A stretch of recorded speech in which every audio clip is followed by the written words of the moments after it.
The alarm clock shrieked at 5:02 a.m., cutting through the quiet of a small, dimly lit apartment like a jagged blade. Camille Dawson groaned, blindly swatted at the snooze button, and dragged herself out of bed. The air was cold. The floor was colder. The silence of the apartment was the sort that settled into your bones, the kind that came not from peace but from absence. In the next room, her 16-year-old sister Layla was curled up in bed, surrounded by textbooks and highlighters. Camille paused at her door and watched for a few quiet moments. Layla's soft breathing was steady, unaware of the sacrifices being made to keep her afloat. Camille had been just 17 when their parents died in a car crash 7 years ago now, but it might as well have been yesterday. Overnight, she'd become a guardian, protector, and provider. Dreams of culinary school and internships at luxury resorts had vanished.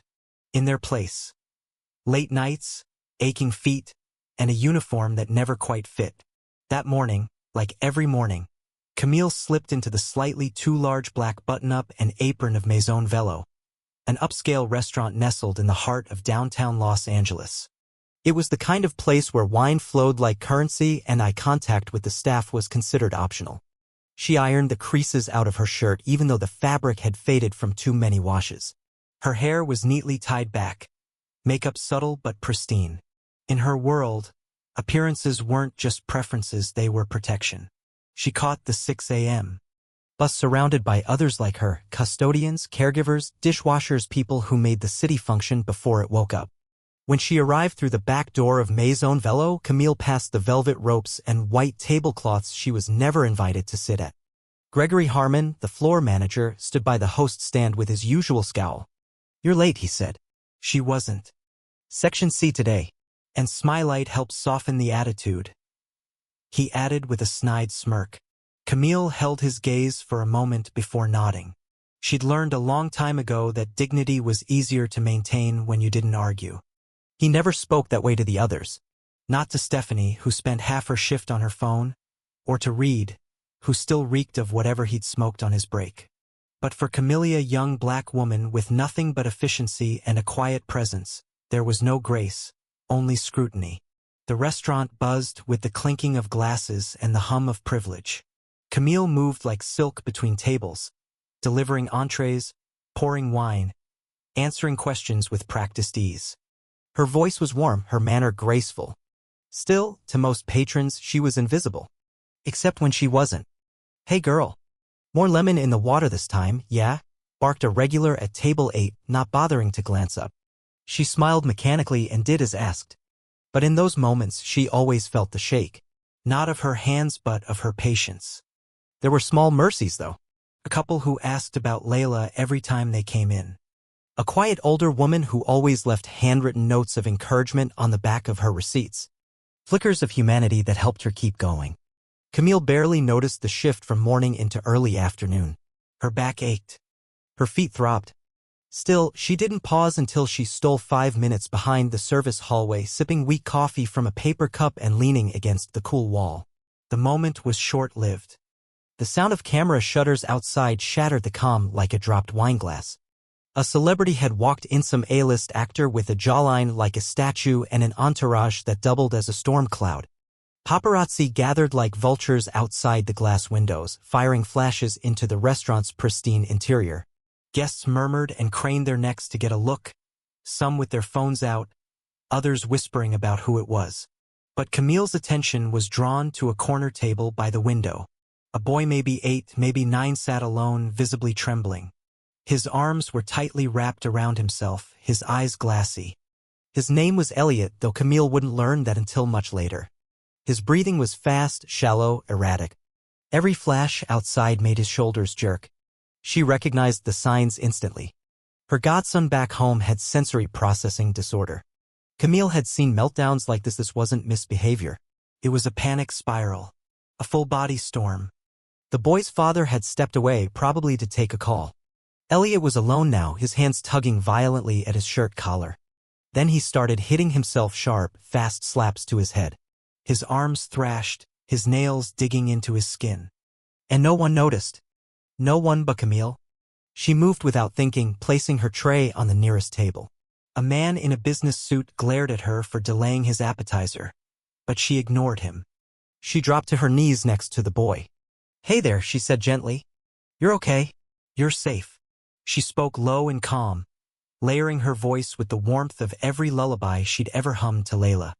She grabbed a linen napkin, folding it gently and placing it over his eyes to block out the flashes.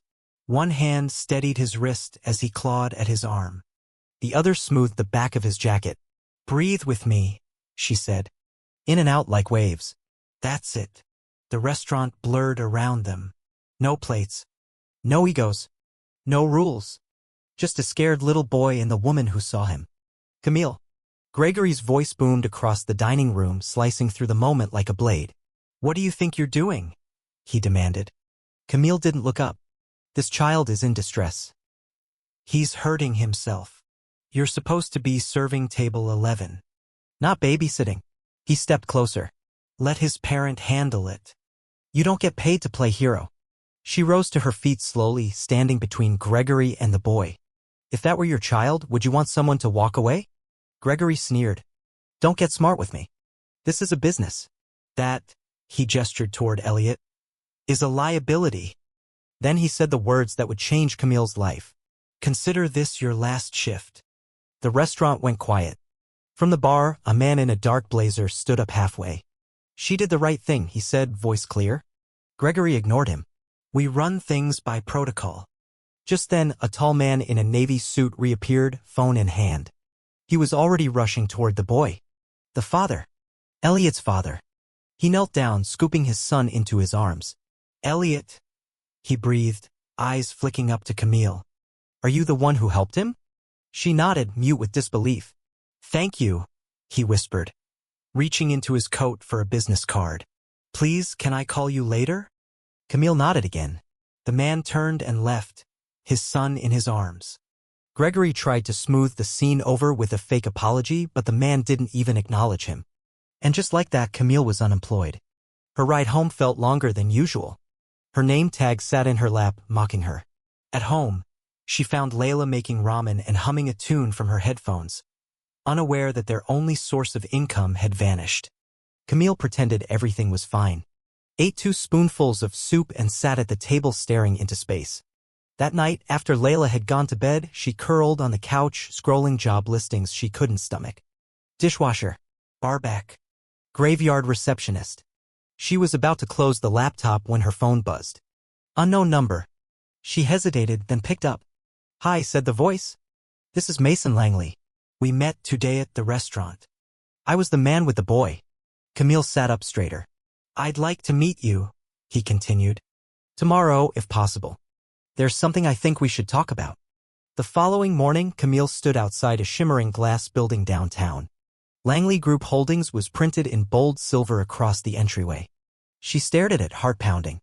She wasn't the kind of girl billionaires called back, but she went inside anyway. A receptionist greeted her warmly, then led her up to the 27th floor. Mason Langley met her by the elevatorno tie, sleeves rolled, face tired. "Thank you for coming," he said. "I almost didn't," Camille replied honestly. "I wouldn't blame you." He gestured toward a conference room. They sat. "My son doesn't connect with people easily," Mason began. "He has sensory challenges. Yesterday, I saw him trust you, someone he's never met." "That matters." Camille said nothing. She'd been around too many charmers to trust easy words. Mason continued, "I own a restaurant group. 78 locations. And at Hit May don't need more sommeliers who can pair duck with the perfect Pinot. I need people who give a damn." He leaned forward. "I want to offer you something. A leadership training role. Paid. With full tuition to complete your hospitality degree. You'll work alongside our HR team, redesigning how we train, hire, and support staff. I want you to help build the culture this industry desperately lacks." Camille stared at him. "Why me?" she finally asked. "Because you did the right thing when no one else would," he said. "Because my son asked this morning if the nice lady was coming back. And because you're exactly who we need to lead." Her hands shook as she reached for the offered folder. Inside, a contract. 3 weeks later, Camille stepped into Langley Dining Concepts with a new badge, Leadership Associate. It still didn't feel real.